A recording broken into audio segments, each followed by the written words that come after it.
తమ్ముడు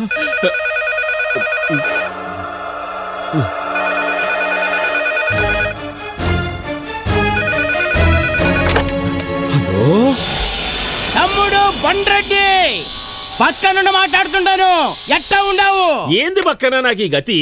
పులి లెక్క సీమలో దర్జాగా మీసాలు మెలిపెట్టుకుంటూ తిరిగేటోడిని ఇట్లా సముద్రాలన్నీ దాటుకొని వచ్చి పచ్చి లెక్క ఈడ దాక్కోవాలంటే తల తీసేసినట్లు ఉండాది. దాక్కోపోతే నిజంగానే తల తీసేస్తారు. మన అపోజిషన్ వేటకోవడంతో నిన్ను వేటాడడానికి తెగ తిరిగేస్తున్నారు. అయినా ఇలా అవుట్ ఆఫ్ ఫోకస్ లో దాక్కోవడం మన ఫ్యాక్టరీస్ కొత్త ఏం కాదు.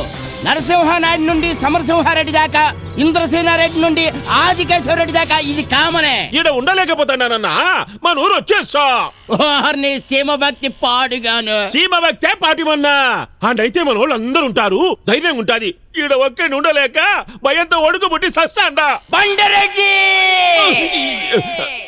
మన ఫ్యాక్టరీ పక్కలో బాంబులు పడినా సరే బెదరకూడదు. అయ్యో బాబోయ్! ఏమైందన్నా? ఏం లేదు. మన స్టాఫ్ అంతా అలర్ట్ గా ఉన్నారో లేదో అని చిన్న టెస్ట్ చేశాను. బాగా అలర్ట్ గా ఉన్నారు. నువ్వేం గాబరా పడకుండా హ్యాపీగా రెస్ట్ తీసుకో. ఇంకా ఎన్నాళ్ళన్నా? మమ్మీ తోడు 6 రోజుల్లో వాళ్ళని లేపేస్తా. కత్తులతో కాదు, చంపించేస్తా. అదెట్లా? నేను ఇక్కడ 2 మానవ బాంబులను రెడీ చేయిస్తున్నాను. వాళ్ళ చేత ఫుల్ గా తినిపించి మన అపోజిషన్ వాళ్ళ మధ్యకి పంపించి 2 గ్యాస్ బాంబులు వేయించేస్తాను. ఆ వాసనకి మన అపోజిషన్ వాళ్ళు మాడి మసైపోతారు. మీరేంట్రా మీరు ముక్కులు మూసుకున్నారు? అది నేను వదిలిన గ్యాస్.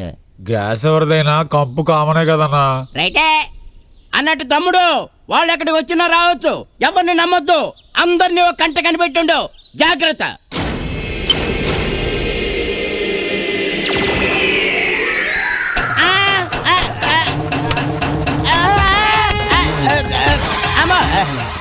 ఇది కింద పడి ఉంటే ఏమై ఉండేదిరా?